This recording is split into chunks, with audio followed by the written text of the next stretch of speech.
Otra cosa que quiero agregarles a todos es que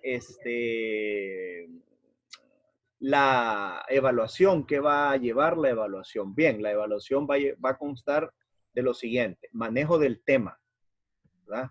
Manejo del tema y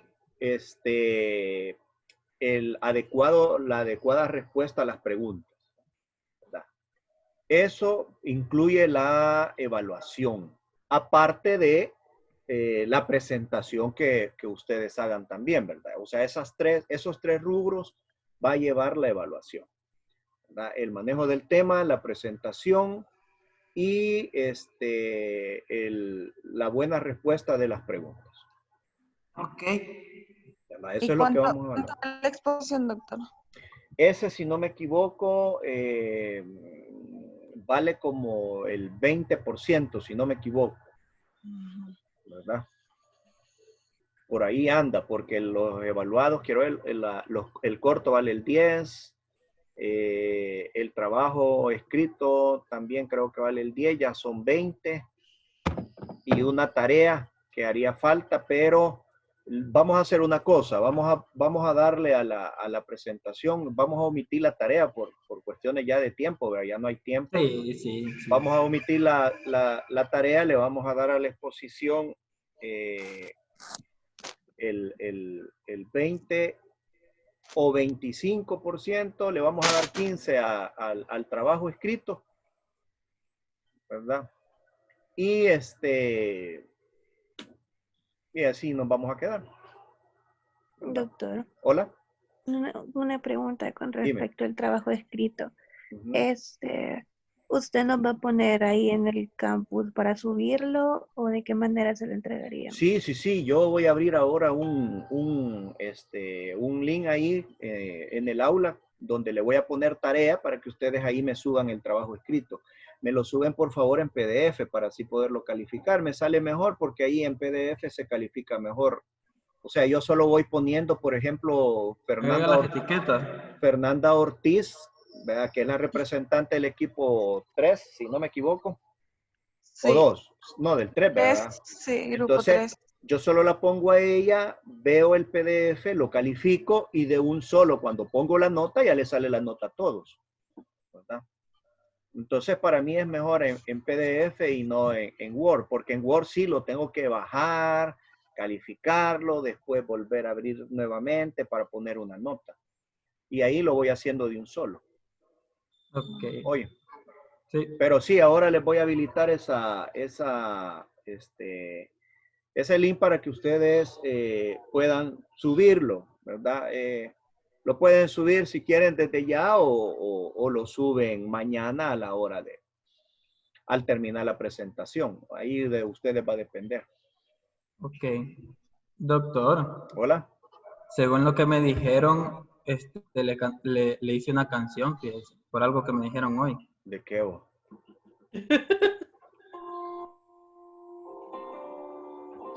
Ay, está de cumple, doctor.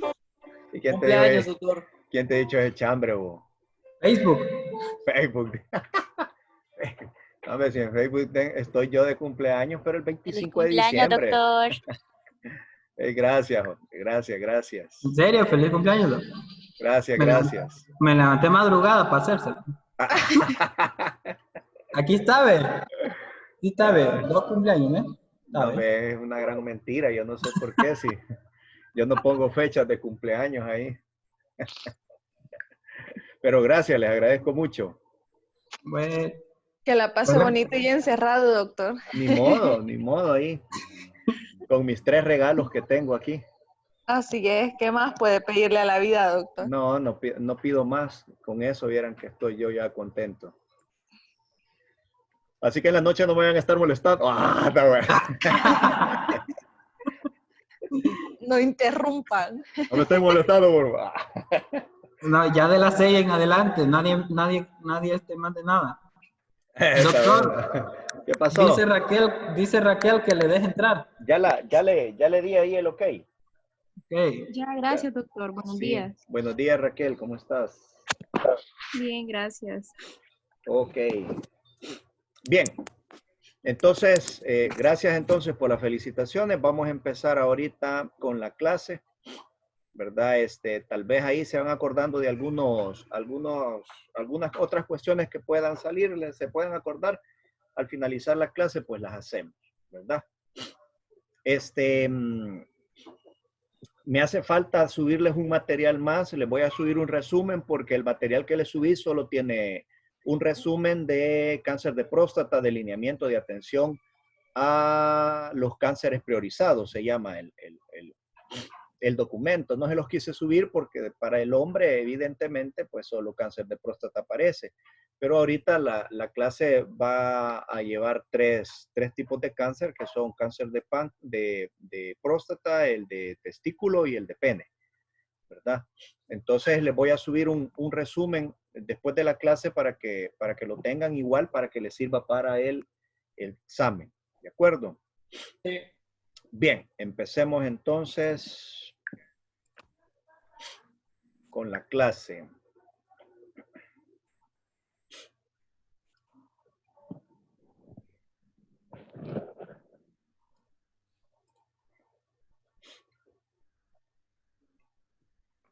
Ok, aquí estamos. Este día, pues entonces, como les decía, empezamos con las medidas de prevención del cáncer en el hombre, ¿verdad? Bien, ¿cuáles son los objetivos? Que al finalizar la clase, ustedes como estudiantes conozcan la triada ecológica de los cánceres del hombre, describan los factores de riesgo que nosotros tenemos en el cáncer de hombre y además de eso, identifiquen las medidas de prevención, ¿verdad? En sus tres niveles de prevención.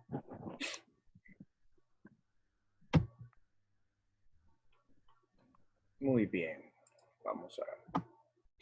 Bien, vamos a empezar con el cáncer de próstata. ¿Qué es el cáncer de próstata? Bueno, este se define como un tumor maligno que se origina en el epitelio acinar o ductal de la glándula prostática, ¿verdad? Y consiste en un crecimiento anormal y desordenado de las células que generalmente inician en la región posterior de la glándula y que tienen la capacidad de invadir otros órganos. Hablando un poco de la epidemiología, a escala mundial, el cáncer de próstata es el segundo cáncer más frecuente en los hombres. Se estima que alrededor de más o menos 1.1 millones de hombres en todo el mundo fueron diagnosticados con cáncer de próstata en el 2012. Esto equivale más o menos al 15% del total de cánceres en el hombre. Casi el 70% de los casos, ¿verdad? Alrededor de más o menos 759,000, fueron detectados en los países desarrollados. La tasa de incidencia son altas a nivel del Caribe. Tiene una tasa de incidencia de más o menos el 79.8%.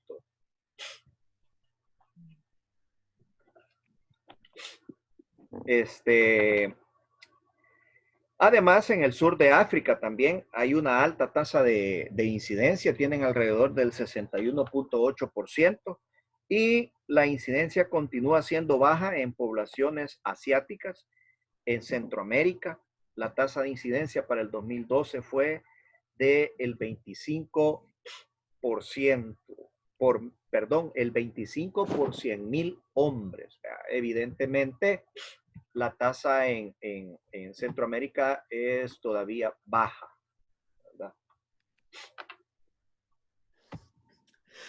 En cuanto a la mortalidad, ¿verdad? Podemos mencionar que con más de 412,000 nuevos casos y más de 85,000 muertes en el 2012, el cáncer de próstata es el primer cáncer en América en cuanto a incidencia. El 28% de todos los cánceres, ¿verdad? Equivale a esa cantidad. La mayor tasa de mortalidad e incidencia por cáncer de próstata se presenta en el Caribe, igual, ¿verdad? De igual manera, tenemos el Caribe, y ya ustedes ahí ya tienen que irse haciendo una idea de más o menos el huésped susceptible en cuanto a raza.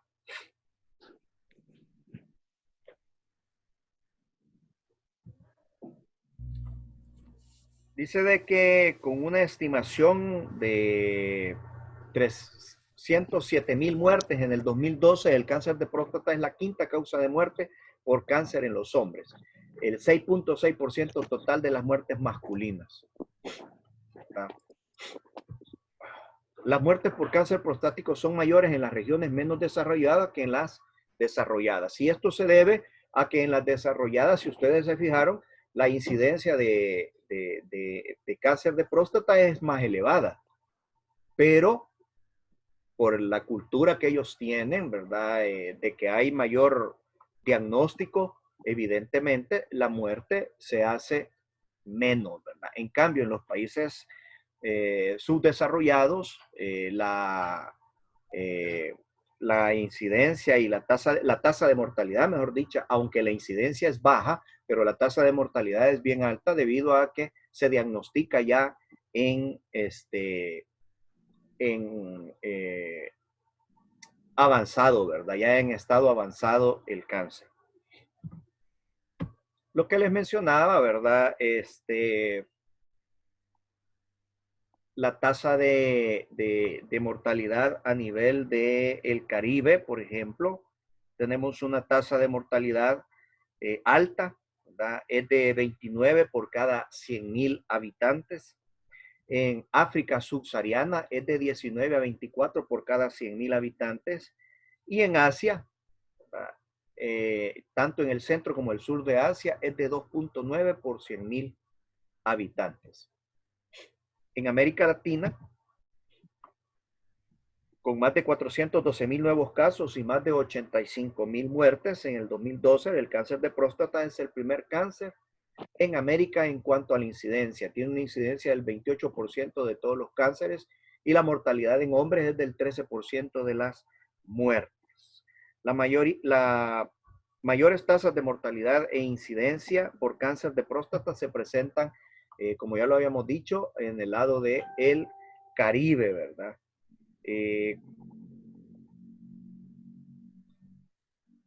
La tasa estandarizada de incidencia fue de más o menos 25 por cada 100,000 hombres y la tasa estandarizada de mortalidad fue de 15 por cada 100,000 hombres.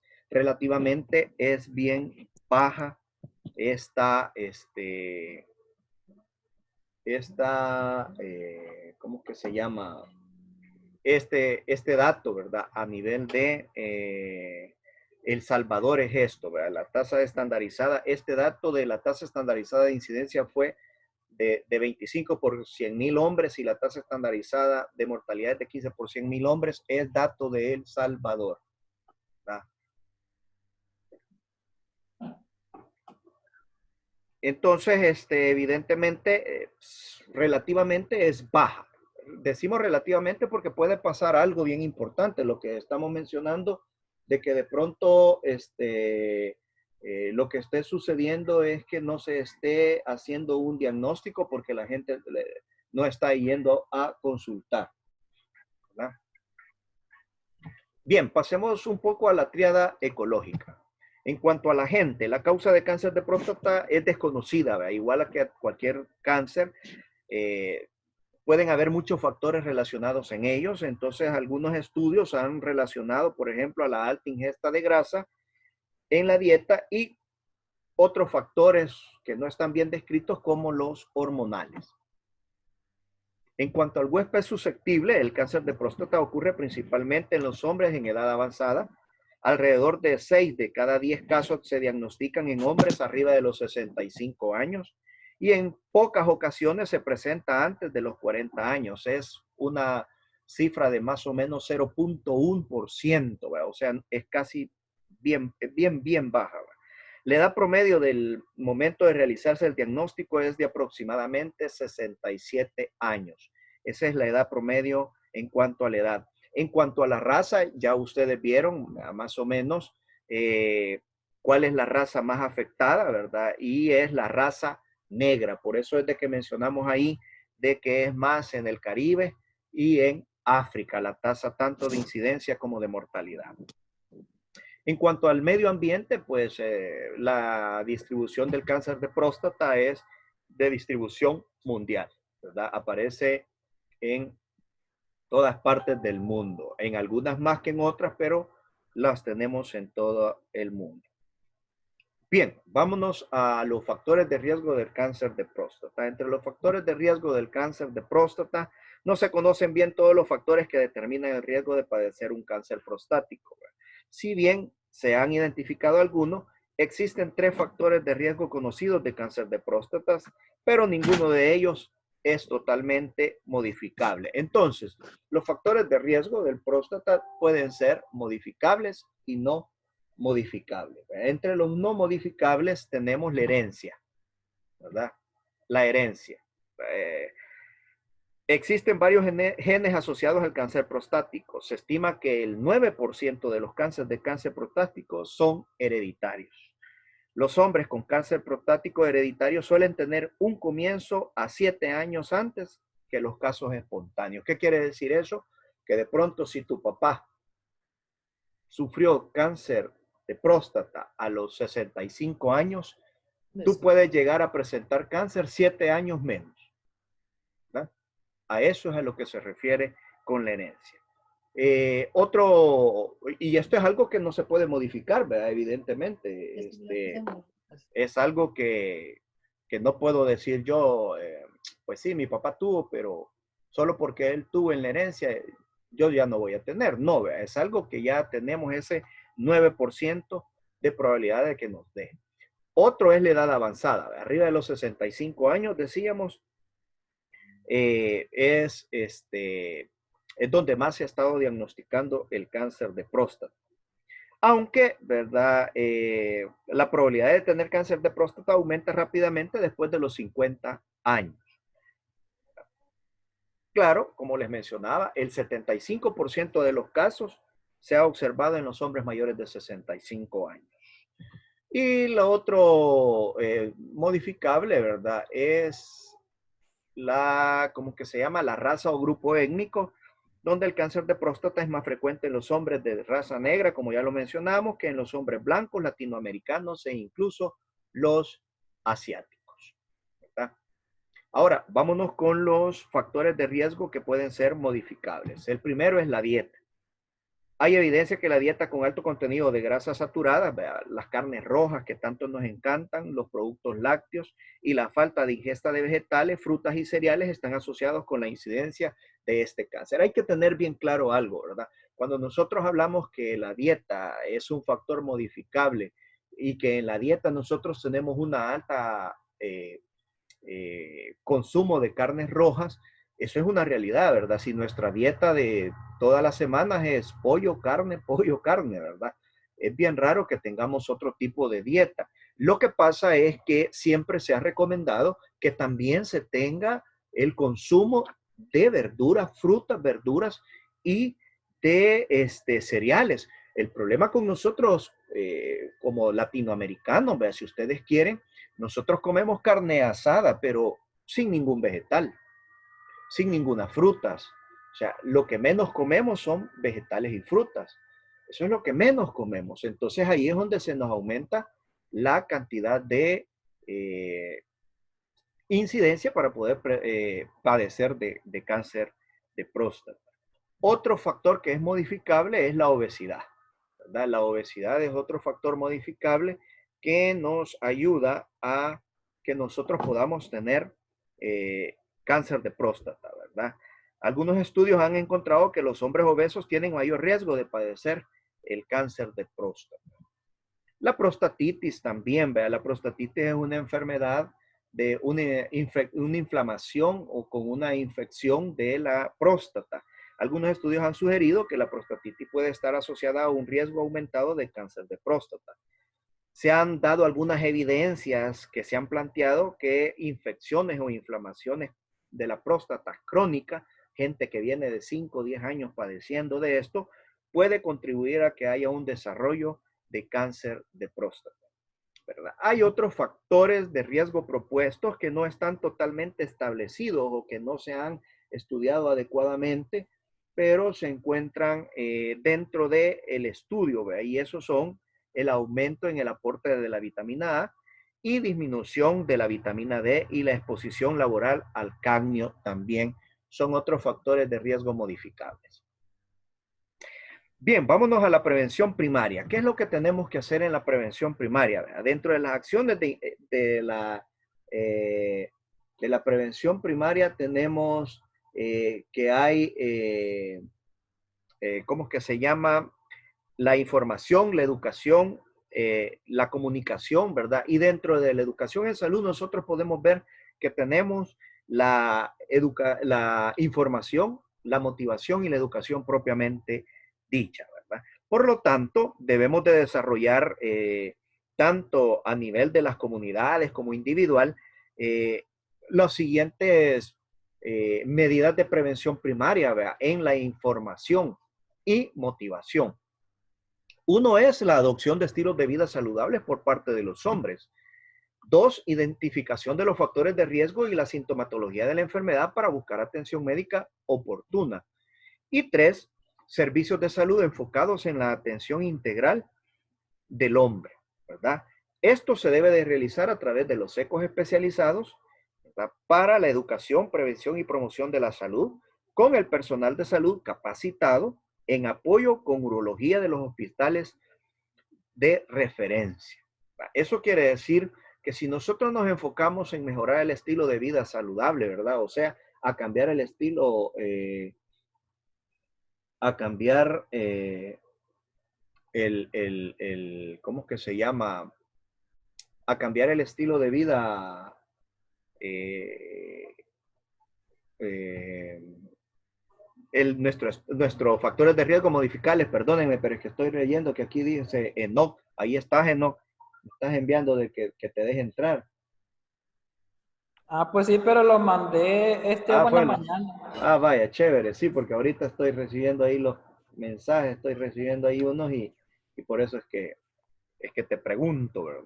Ajá, no, no, no. Vaya, chévere. Entonces, cambiar esos factores de riesgo modificables, ¿verdad? Hay que identificar también tanto los factores de riesgo modificables como los no modificables para poder tener o buscar una atención médica oportuna, ¿verdad? Y basado en eso está esto del servicio de salud enfocado en la atención integral en el hombre. La verdad es de que es un gran trabajo para el eco familiar, porque no solo se tiene que enfocar en una enfermedad, sino que si ustedes se han fijado, hemos venido enfocándonos en casi todo lo que hemos visto en el transcurso del año, ¿verdad? Esta es parte bien importante, fíjense, de hacer lo de la inmersión comunitaria, de tratar de hacer educación en la comunidad, porque si esto funciona adecuadamente, problemas como el que estamos afrontando ahorita, como el SARS-CoV-2, ¿verdad? Evidentemente no daría mucho problema, porque si nosotros hiciéramos una inmersión comunitaria, los equipos comunitarios de verdad estuviesen haciendo su labor, lo primero que se estaría haciendo es diagnosticando pacientes con SARS-CoV-2 y lo segundo, haciendo medidas de prevención para que ya no haya más gente enferma. Entonces lo mismo pasa con esto. Si nosotros hacemos una buena atención primaria en salud a través de los ecos comunitarios, haciendo una buena inmersión en las comunidades, nosotros podemos lograr prevenir muchas enfermedades, incluyendo el cáncer de próstata. Evidentemente, uno como profesional de salud debe de informarle a la comunidad, ¿verdad? En el establecimiento de salud a los individuos sobre cuál es la anatomía y fisiología de la próstata. Hay que informar sobre el cáncer de próstata, otras enfermedades prostáticas frecuentes, los factores de riesgo del cáncer de próstata, la sintomatología de la enfermedad, la importancia de la consulta oportuna si el hombre tiene factores de riesgo o si presenta sintomatología sugestiva de enfermedad prostática, ¿verdad? En los establecimientos de salud tenemos nosotros que identificar a los hombres de 55 a 69 años con factores de alto riesgo de próstata, ¿verdad? De cáncer prostático, ¿verdad? Hay que dar consejería a los hombres de 40 años o más con factores de riesgo modificables de cáncer de próstata, orientado para la modificación de estilo de vida, ¿verdad? Para estas personas. Además de eso, pues sí, es evidente que nosotros tengamos que darle consejería a la gente para que podamos nosotros que nosotros podamos detectar a tiempo factores de riesgo que puedan dar en el futuro cáncer de próstata.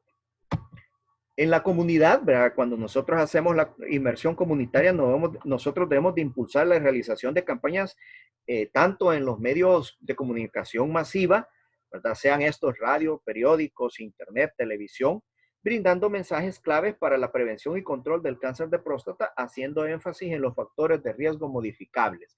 Si ustedes se fijan, aquí en la comunidad estamos haciendo la educación colectiva, ¿verdad? Acuérdense de que hay educación individual y una educación colectiva, ¿verdad?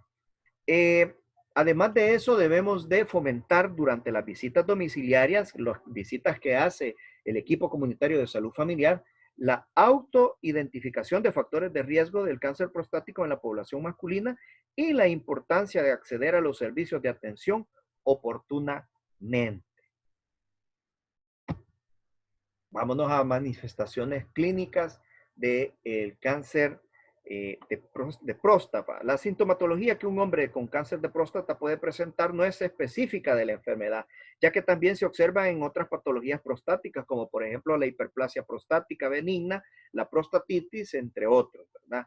Los hombres con cáncer prostático en estadios tempranos generalmente son asintomáticos. La sintomatología del cáncer prostático puede ser de dos tipos: genitourinaria y general. Dentro de la sintomatología genitourinaria tenemos, por ejemplo, el retardo o dificultad para iniciar la micción, la disminución del grosor y de la fuerza del chorro de la orina, la intermitencia del chorro de la orina, ¿verdad? El goteo postmiccional, la sensación de vacío incompleto de la vejiga, la retención aguda de la orina, imperiosa necesidad de orinar, ¿verdad? O sea, la urgencia urinaria, aumento de la frecuencia urinaria específicamente en las noches y la disuria. También hay presencia de sangre en la orina, la presencia de sangre en el semen, ¿verdad? Y la dificultad para lograr una erección, ¿verdad? O sea, se da la impotencia sexual. Dentro de los síntomas generales tenemos que hay pérdida de peso, hay disminución del apetito, tenemos dolor persistente tanto de la espalda, del tórax o de la pelvis, ¿verdad? Y esto se debe a una metástasis que pueda haber. Hay debilidad o adormecimiento de las piernas o los pies por pérdida del control de la vejiga y los intestinos, ¿verdad? Y esto es también debido a la compresión de la médula espinal por una metástasis en la columna vertebral. Puede haber anemia, puede haber edema de los miembros inferiores y por último nos puede dar también insuficiencia renal. Ya con esto nosotros podemos pasar a la prevención secundaria, ¿verdad?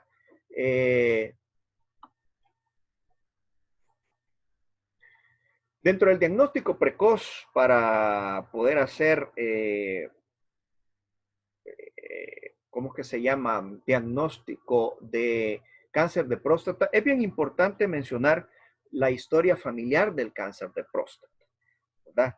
Hay que indagar en la historia clínica, ¿verdad? Esa historia familiar de grado de parentesco y de edad de que se realizó el diagnóstico de cáncer en algún familiar. O sea, primero hay que identificar si hay historia familiar de cáncer de próstata. ¿Ha padecido algún abuelo o algún papá o el papá de cáncer de próstata? Y si es así, el grado de parentesco, ¿verdad? O sea, pues sí, si es el papá, si es abuelo, si es el hermano. ¿Y a qué edad se realizó el diagnóstico de ese cáncer de próstata? Hay que buscar también antecedentes quirúrgicos y aquí hay que ver si se ha realizado una biopsia prostática previamente, si se realizó esa biopsia, cuándo se realizó y cuál fue el resultado histopatológico de la biopsia. Hay que buscar enfermedades que adolece o adoleció, por ejemplo, diabetes, hipertensión arterial, prostatitis, hiperplasia prostática benigna, infecciones de vías urinarias a repetición, ¿verdad? Hay que ver también el consumo de medicamentos regular, ¿verdad? ¿Qué medicamentos consume? Por ejemplo, hay medicamentos que reducen niveles de la PSA, ¿verdad? Como la finasteride, el dustasteride, que pueden alterar en un 50% el valor. Medicamentos que producen alteraciones del vaciamiento vesical, también como los descongestionantes nasales, como la clorfeniramina, ¿verdad? Los antidepresivos también pueden alterar ese vaciamiento vesical. En cuanto al estilo de vida, pues el tipo de dieta que consume, el sedentarismo, tabaquismo, entre otros. Al examen físico, hay que hacer un buen examen físico completo con determinación del índice de masa corporal, ¿verdad? Ya que acuérdense que uno de los factores modificables es la obesidad. Por lo tanto, para evaluar el estado nutricional del hombre, hay que descartar esa obesidad a través del índice de masa corporal, buscando que no sea mayor o igual a 30, ¿verdad? El índice de masa corporal. En cuanto a al examen físico, pues también tenemos que hacer un examen rectal, ¿verdad?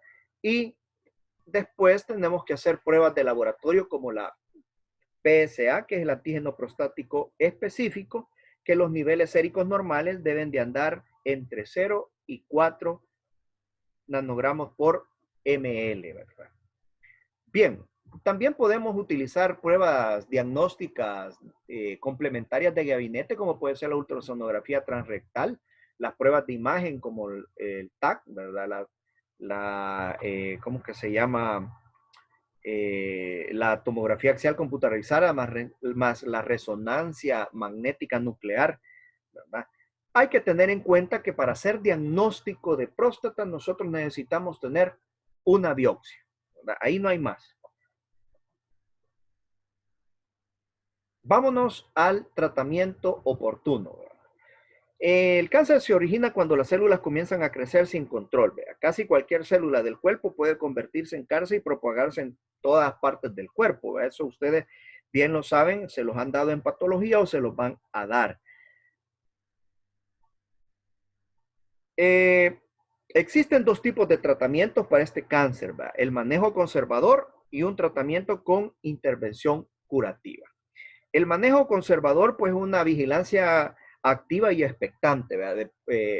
Se ha dicho, se ha mencionado evidentemente que el cáncer de próstata en un 65 al 75% es un cáncer que crece bien lentamente.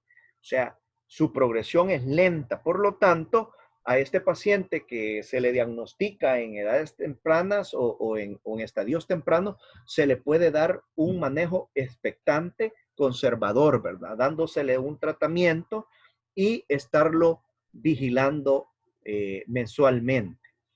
Pero también la otra tratamiento es la intención curativa, ¿verdad? Es rápida abordaje donde se hace la prostatectomía radical, la terapia de radiación externa con radioterapia radical, ¿verdad? Y además la braquiterapia.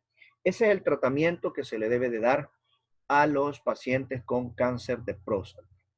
La prevención terciaria me la he guardado para el final porque prácticamente termina siendo la misma para los tres tipos de cáncer. Bien, pasemos al cáncer de testículo. ¿Verdad? En cuanto al cáncer de testículo, ustedes bien saben, es el cáncer que se origina en los testículos, ¿verdad? Y por lo cual se le denomina cáncer testicular. Los tipos de cáncer de testículo son tumores de células germinales que se dividen en seminomas y no seminomas. Vean, más del 90% de los tumores cancerosos del testículo se originan en las células llamadas células germinales, ¿verdad? Los cuales producen los espermatozoides.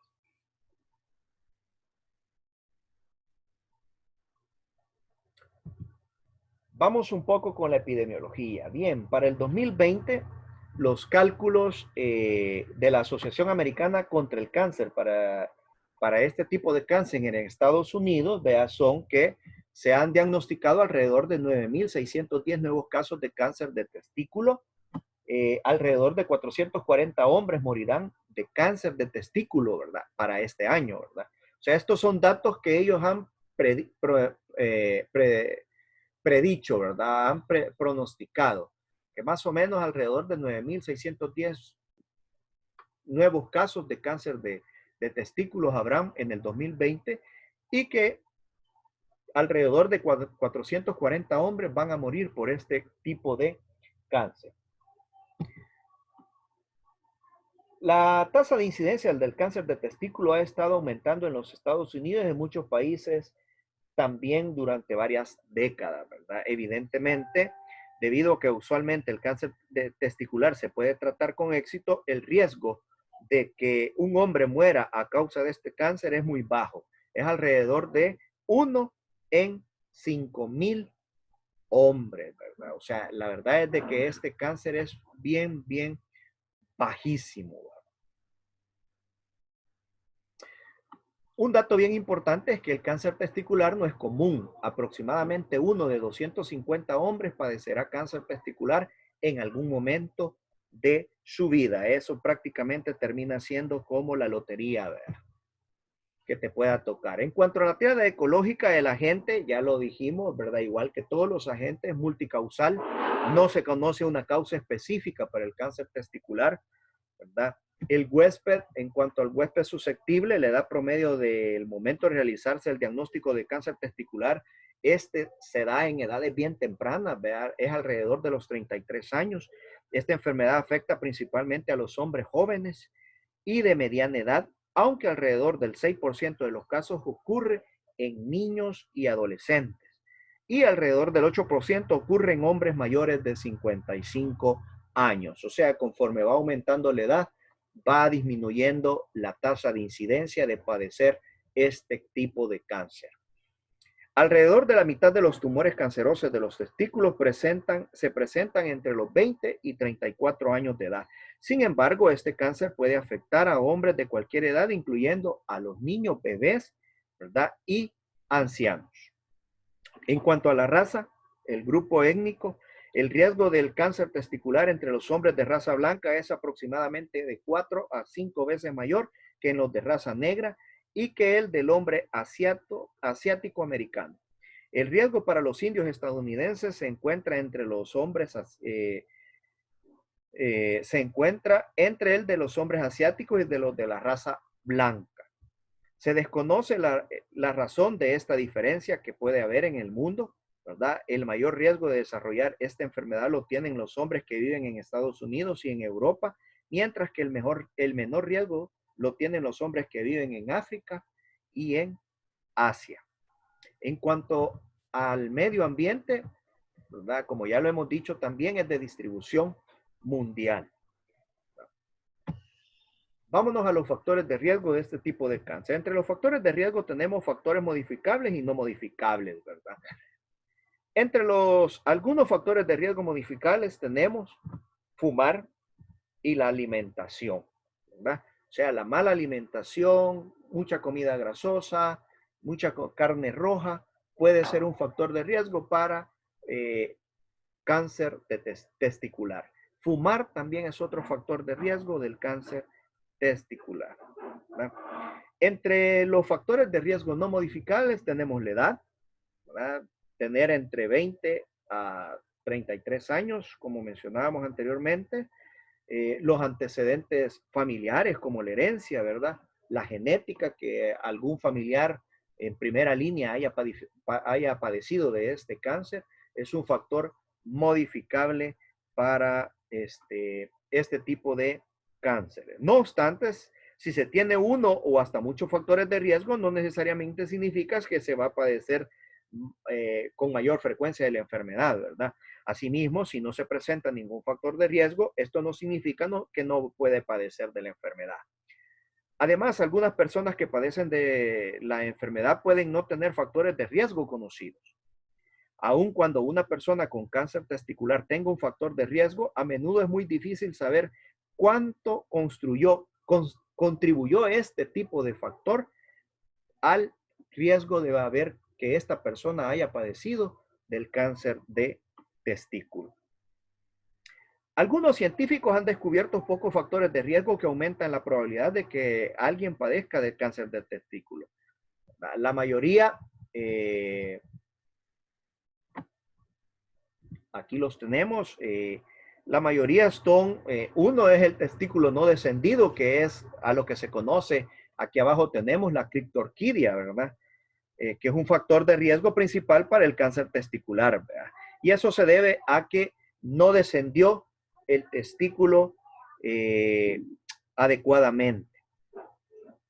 Otro es los antecedentes familiares de cáncer testicular. Uno de los factores de riesgo principales para el cáncer testicular es una afección llamada, es haber tenido un padre o un hermano, ¿verdad?, que haya padecido del cáncer testicular. Otra infección es el VIH, ¿verdad? También se ha relacionado que pacientes con infección por VIH puedan presentar un factor de riesgo aumentado de cáncer testicular. El carcinoma in situ del testículo también, o sea, si usted ya padeció de cáncer in situ de testículo, tiene también probabilidades de volver a padecer nuevamente de cáncer testicular. Haber tenido cáncer de testículo antes, pertenecer a determinada raza o grupo étnico, ¿verdad? El tamaño corporal también de una persona. Hay personas que son chiquitas, ¿verdad? Me apunto ahí, puede tener un factor de riesgo a cáncer testicular, ¿verdad? Y el testículo no descendido, que ya lo habíamos mencionado. En cuanto a la prevención primaria, muchos hombres con cáncer testicular no presentan factores de riesgo conocidos, ¿verdad? Además, algunos de los factores de riesgo conocidos, como un testículo que no descendió, al ser de raza blanca, tener antecedentes familiares de la enfermedad, no se pueden cambiar. Por estas razones, en la actualidad, no es posible evitar la mayoría de los casos de esta enfermedad.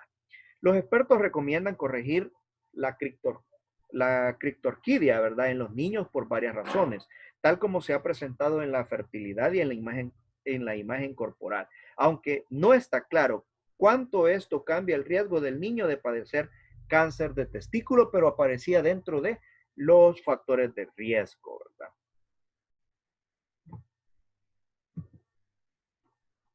Una manera bien fácil que debemos nosotros de indagar o de motivar, mejor dicho, es el autoexamen de testículo, ¿verdad? Esto se debe de hacer mensualmente después de la pubertad. El autoexamen mensual de los testículos es una decisión personal de cada hombre. Por lo tanto, en esta sección, ¿verdad?, nosotros debemos ver, valorar e instruir, ¿verdad?, al hombre a cómo poder hacer ese examen, autoexamen testicular.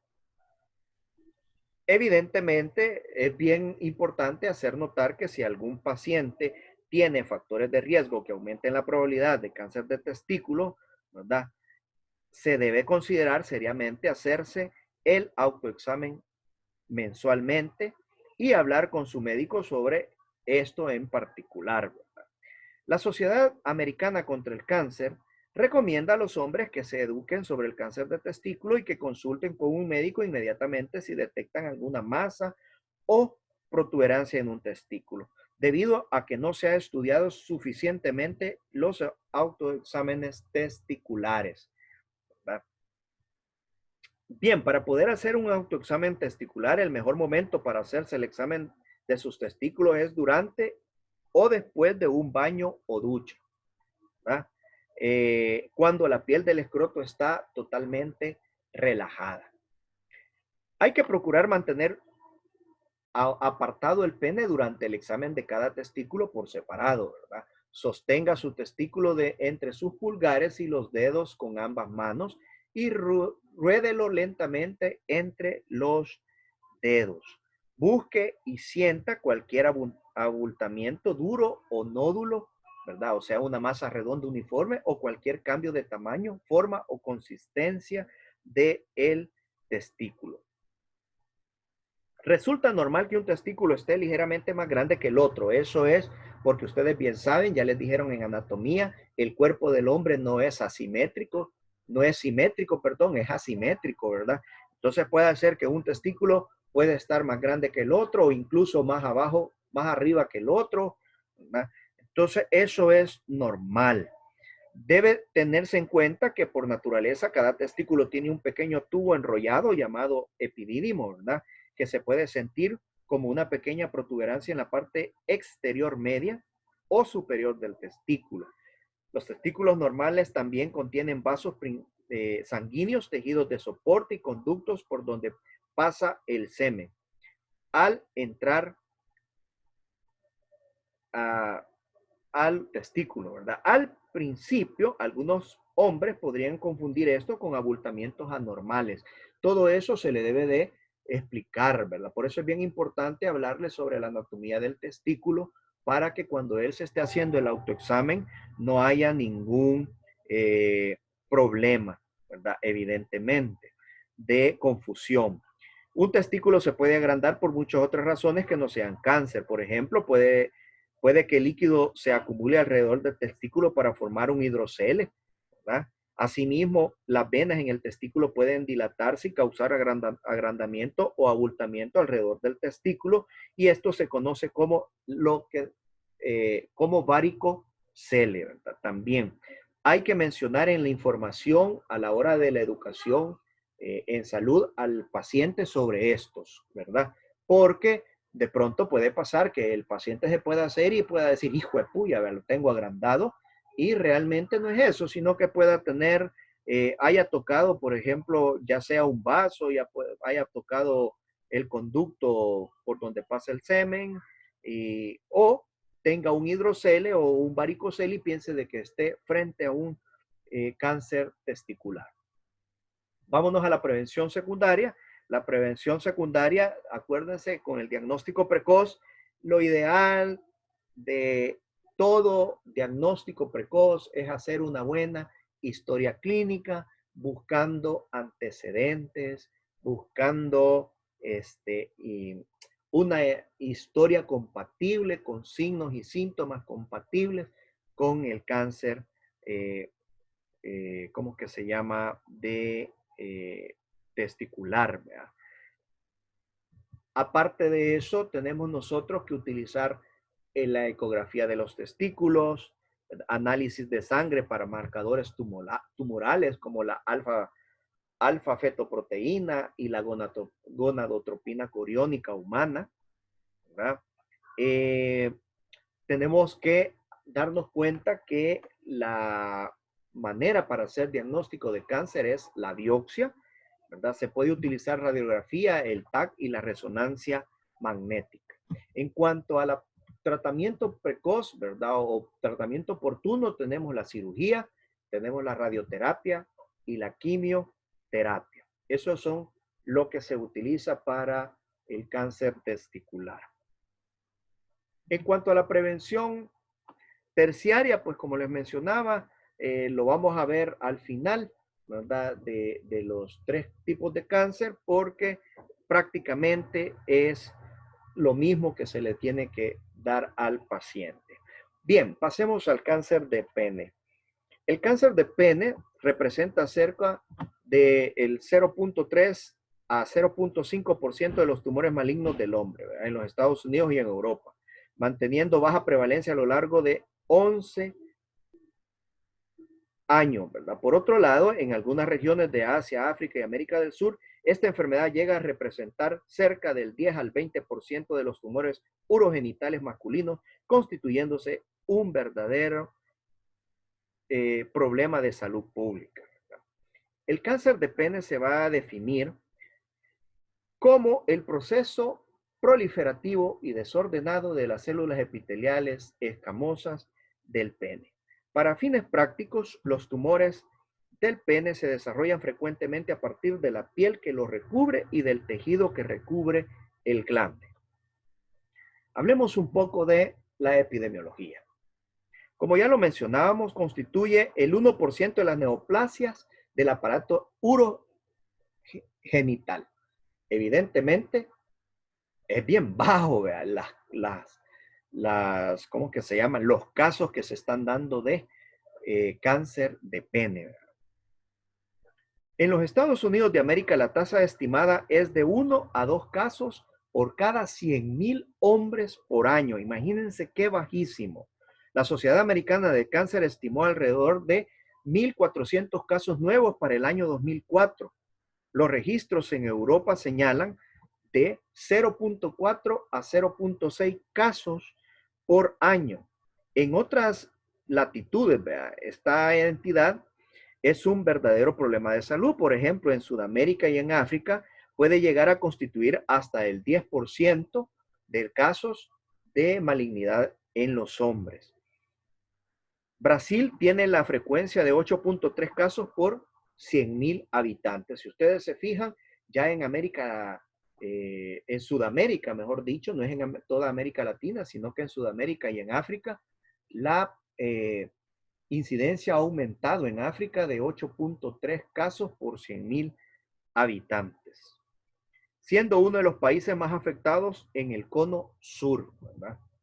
Y ya van a ir viendo ustedes, ya vamos a ir viendo en la triada ecológica a qué se deberá ese factor. Y un dato bien importante para que ustedes lo agreguen a eso es que en Uganda, el país africano que más casos de cáncer de pene presenta.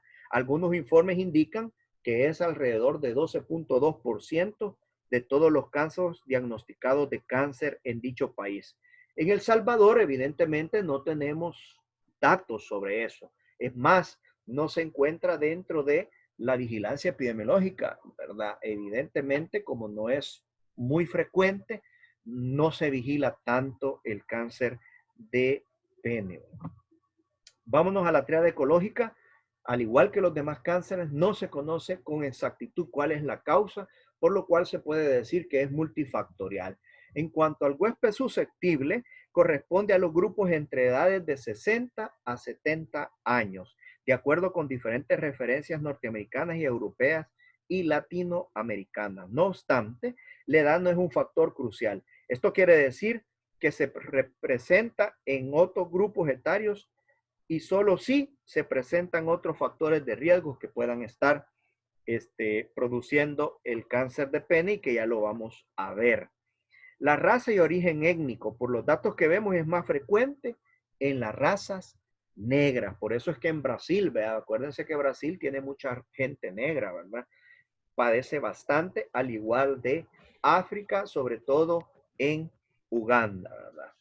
No, me doctores, los negros están fregados. Están fritos, men. Están, si ustedes se fijan, la raza negra es la que más está vinculada con los cánceres en hombres, ¿verdad? Bien, vámonos a la distribución mundial. Como ya lo hemos dicho, es de distribución mundial, ¿verdad? Que evidentemente se da más en unas regiones que en otras, pero evidentemente se da a nivel del mundo, ¿verdad? Entre los factores de riesgo tenemos, una es la edad, ¿verdad? Que corresponde a los grupos de edad entre 60 a 70 años, ya lo dijimos. No hay diferencia bien marcada, pero sí hay una leve diferencia entre norteamericanos, europeos y latinoamericanos. Por lo tanto, la edad no es un factor crucial. Esto quiere decir que se puede presentar a cualquier edad, ¿verdad? El cáncer de pene. Bien, dentro de los factores de riesgo vamos a tener la circuncisión, ¿verdad?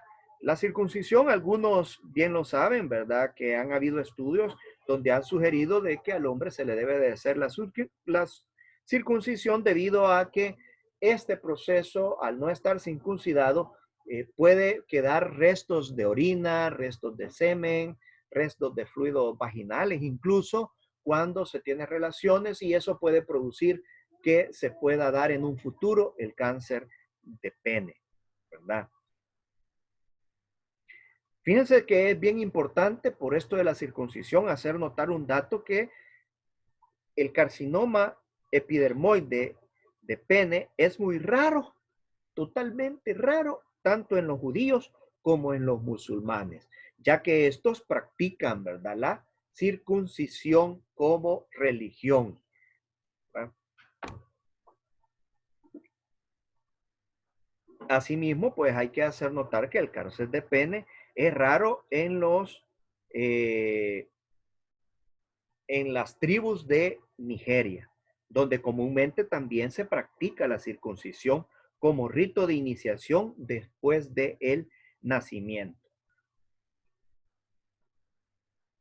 Otro factor de riesgo tenemos el virus del papiloma humano, y aquí me voy a retractar con algo que en su momento dije, ¿verdad?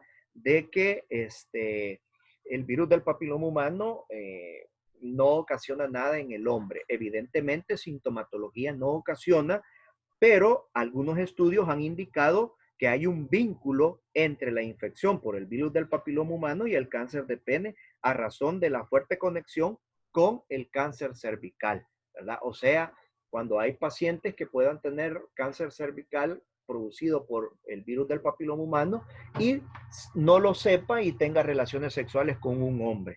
De esa manera puede este virus del papiloma humano ser un factor de riesgo para producir cáncer de pene, ¿verdad? Se ha determinado que más de 100 tipos de VPH, sin embargo, no todos tienen manifestaciones clínicas como tal, ¿verdad? Pueden dar lesiones visibles como los condilomas genitales, ¿verdad? O lesiones anogenitales que tienen un 85% de material genético del VPH tipo 6 o tipo 11.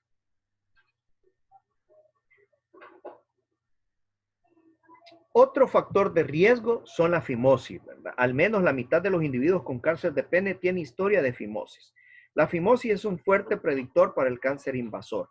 Las bases teóricas para la génesis de esta es la presencia del Corynebacterium smegmatis, ¿verdad? La cual transforma el esmegma en esteroles altamente carcinógenos. Por eso es de que es bien importante, ¿verdad? Una buena limpieza, y ahí lo vamos a ir viendo ya dentro de la prevención primaria, ¿verdad? El esmegma puede causar hiperplasia epitelial, atipia moderada del epitelio escamoso en el saco prepucial de los hombres con una fimosis. Otro factor de riesgo es la inflamación crónica, ¿verdad? Que está asociada a irritación en áreas quemadas, en lesiones escaras, así como en fisuras. Son condiciones para la aparición del carcinoma epidermoide en diversos sitios del cuerpo. Se ha observado la presencia de cáncer de pene con pacientes con estas condiciones y se ha señalado que existe alrededor del 45% de los pacientes con cáncer epidermoide de pene tuvieron al menos un episodio de balanitis, ¿verdad? El tabaquismo, que ya lo mencionamos también en otros cánceres. La historia de tabaquismo tiene un factor de riesgo independiente para el desarrollo de cáncer de pene. La incidencia de cáncer de pene de los pacientes con hábito de tabaco, ¿vea? Es de 2 a 4 veces, de 2.4 veces el riesgo de padecer cáncer de pene en las personas que fuman que en las que no fuman. También la radiación ultravioleta es otro factor de riesgo, y esto es debido al tratamiento con fototerapia a base de rayos ultravioletas. Ha sido considerado como un fuerte factor de riesgo para el cáncer de pene, ¿verdad? Y por último, el cáncer cervicuterino en la pareja se asocia al cáncer de pene, ¿verdad? Sin embargo, se ha detectado varios errores metodológicos en los estudios que han demostrado esto del cáncer cervicuterino, pero se sigue tomando como un factor de riesgo. Vámonos un poco a las manifestaciones clínicas, ¿verdad? Desafortunadamente, el cáncer de pene a menudo no se diagnostica precozmente, porque es poco común en Estados Unidos y en México. Los médicos generalmente, incluso los urólogos, se encuentran con casos de cáncer de pene solo 2 o 3 veces a lo largo de toda su carrera, imagínense. Yo evidentemente nunca he visto ninguno, ¿verdad? Pero imagínense los urólogos que son los especialistas aquí, muchas veces pueden ver 1 o 2 casos en toda su profesión. Además, los pacientes a menudo no desean llamar la atención sobre sus genitales y pueden tener a los procedimientos y pueden temerle bastante, ¿verdad? Cosas que pasa a los procedimientos quirúrgicos y a los tratamientos que se realizan en el pene. La presencia de una lesión en el pene es el primer indicio clínico de esta entidad. En ocasiones, hasta el 15 al 50% de los pacientes han tenido estas lesiones por más de un año, tratándose con medicamentos sintomáticos y sin mejoría. Una lesión elevada, pequeña, caracterizada por una pápula o una pústula que no cura, puede desarrollar una lesión exofítica, fungante e infiltrante, y esto puede producir al final un cáncer de pene, ¿verdad? Una lesión eritematosa superficial también, ¿verdad? Estas lesiones ocurren más comúnmente en el glande y menos comúnmente en el surco coronal y el límite entre el piel y del pene y la mucosa, ¿verdad? Si el paciente presenta fimosis, la lesión se presentará como una elevación por debajo del prepucio adosado al glande, con una lesión eritematosa superficial, ¿verdad? Además, pueden haber adenopatía inguinal, ¿verdad? Producto de la reactividad inflamatoria o de la metástasis que puede tener el cáncer, ¿verdad? Bien, vámonos. Otra sintomatología inespecífica puede ser dolor local, fiebre, mal estado general, pérdida de peso, ¿verdad? Y anorexia. Vámonos entonces a la prevención primaria. La educación en salud. Dicha campaña de educación en salud, ¿verdad? Recomienda eliminar los factores irritativos. Por lo tanto, una de las cosas que nosotros tenemos que informar y hacer ver en la motivación a los pacientes es que tenemos que lavar bien el pene diariamente, principalmente después de unas relaciones sexuales o incluso, ¿verdad? Sucede, hay que mencionarlo, con la masturbación. Hay que enseñar al niño a realizar la higiene diaria del pene, ¿verdad? Hay que realizar autoexamen mensualmente, realizar un control anual por el urólogo. Yo podría añadir en esto de que a la hora de que uno llega al examen de próstata, también pueda realizarse el examen de pene, vea, por el urólogo. La prevención de los factores de riesgo incluye preferentemente en nuestro país el control de la infección por el virus del papiloma humano, ¿ve? Teniendo en cuenta que es una infección en aumento. ¿Ah? No existe entre los urólogos y sí entre los ginecólogos el saber valorar el potencial carcinógeno de esta infección, ¿verdad? Donde nosotros sabemos que puede haber un 30 a un 50% de los carcinomas de pene, presentado por el virus del papiloma humano serotipos 16 y 18. Otros factores de riesgo en la neoplasia del pene es sobre todo la fimosis, la balanopostitis crónica, el líquen escleroso y atrófico, la inflamación crónica, el tabaco relacionado directamente en los estudios y la tratamiento con la luz ultravioleta. Entonces, todo eso tenemos que informarle a los pacientes, tratar la manera de motivarlos a que realicen una buena limpieza del pene para que ellos puedan tratar de prevenir el cáncer de pene. En cuanto a la prevención secundaria, en cuanto al diagnóstico precoz, en la práctica esta decisión está usualmente basada por los hallazgos en la exploración clínica que nosotros realicemos. Varios estudios de imagen han sido usados para este propósito, incluyendo el ultrasonido, incluyendo, ¿cómo que se llama? La tomografía axial computarizada, la resonancia magnética nuclear, ¿verdad? Para establecer con precisión el diagnóstico del cáncer de pene se debe de examinar la lesión primaria, los ganglios linfáticos regionales, las metástasis y sobre todo realizar una biopsia, que es donde se va a hacer el diagnóstico del cáncer. En cuanto a al tratamiento oportuno, la cirugía, la quimioterapia y la radioterapia son eficaces para curar a tiempo el cáncer de pene en sus estadios iniciales.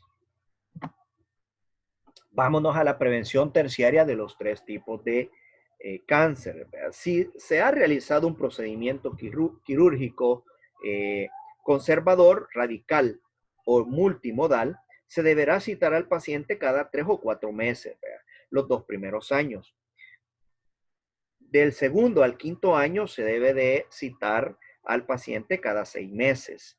Luego de la cita, luego de los 5 años se va a volver anual. ¿verdad? Se llevará a cabo una revisión clínica completa en búsqueda de lesiones recurrentes locales, regionales o sistemáticos, ¿verdad? Hay que apoyarse con exámenes de laboratorio para buscar también eh, indicadores tumorales, ¿verdad?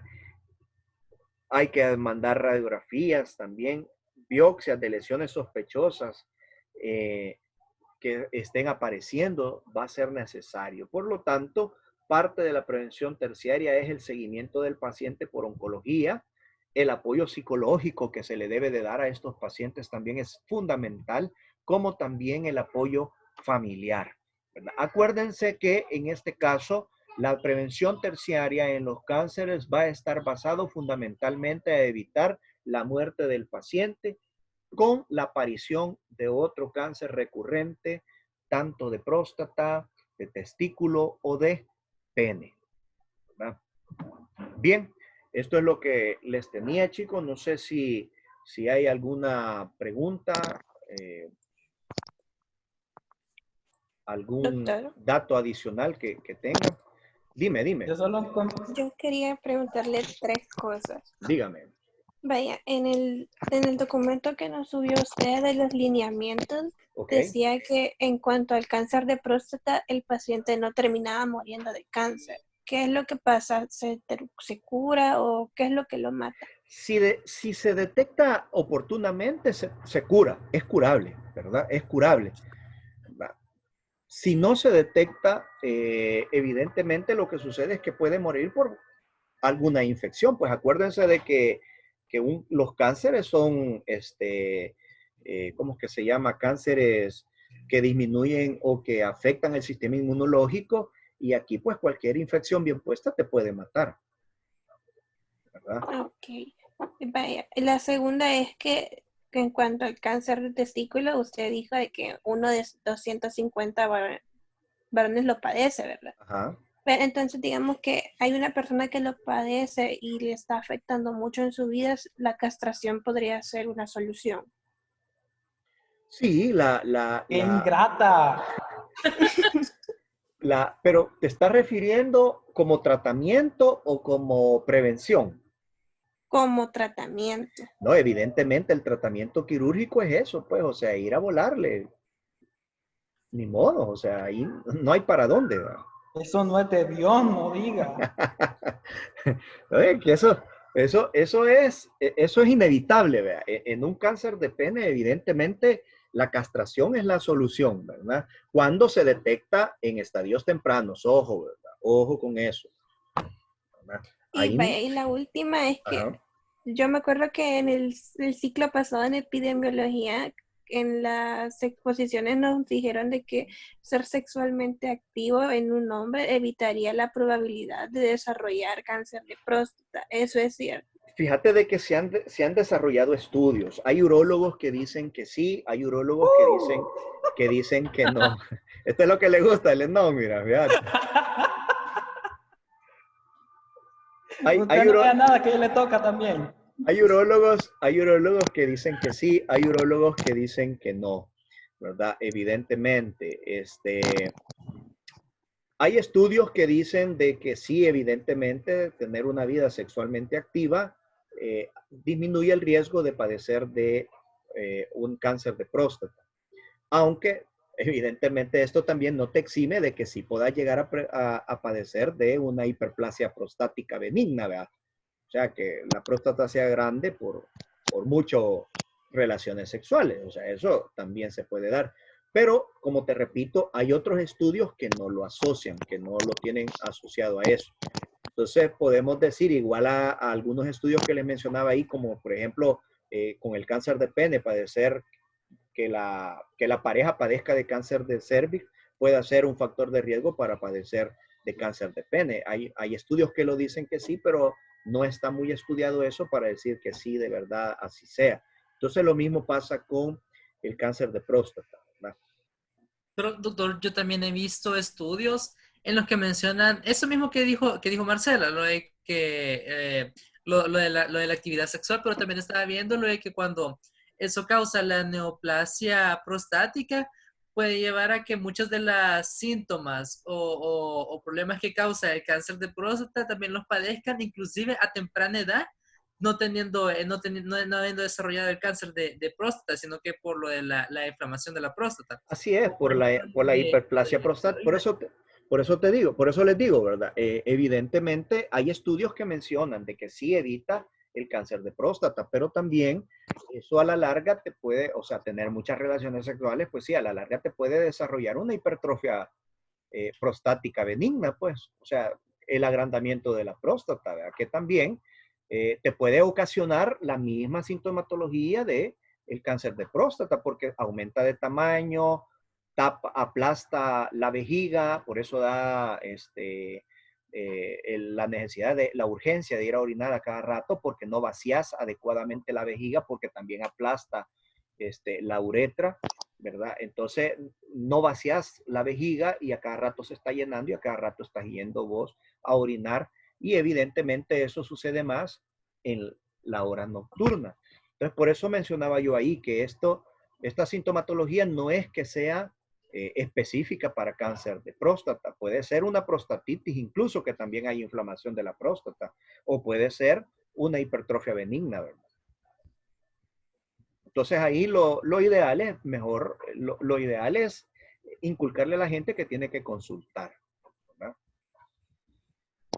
Doctor, yo tenía una pregunta. Dime, Andrea.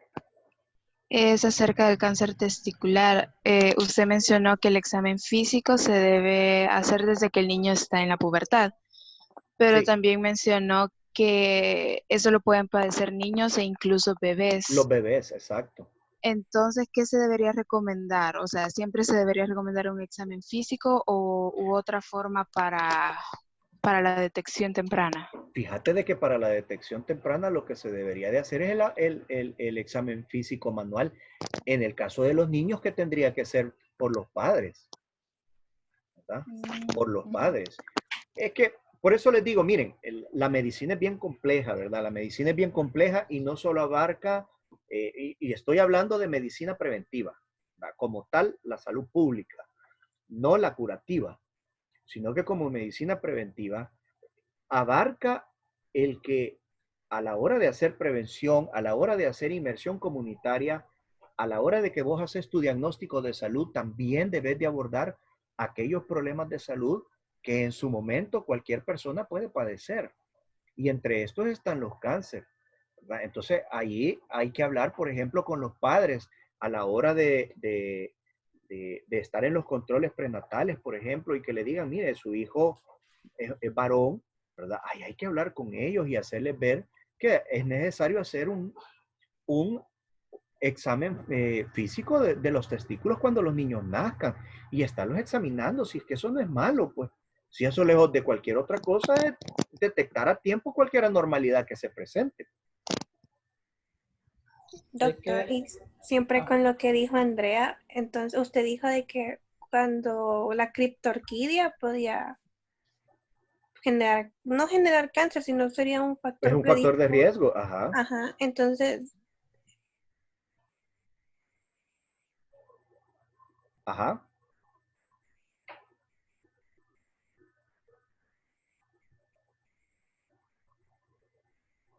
se quedó muda. Hola, hola.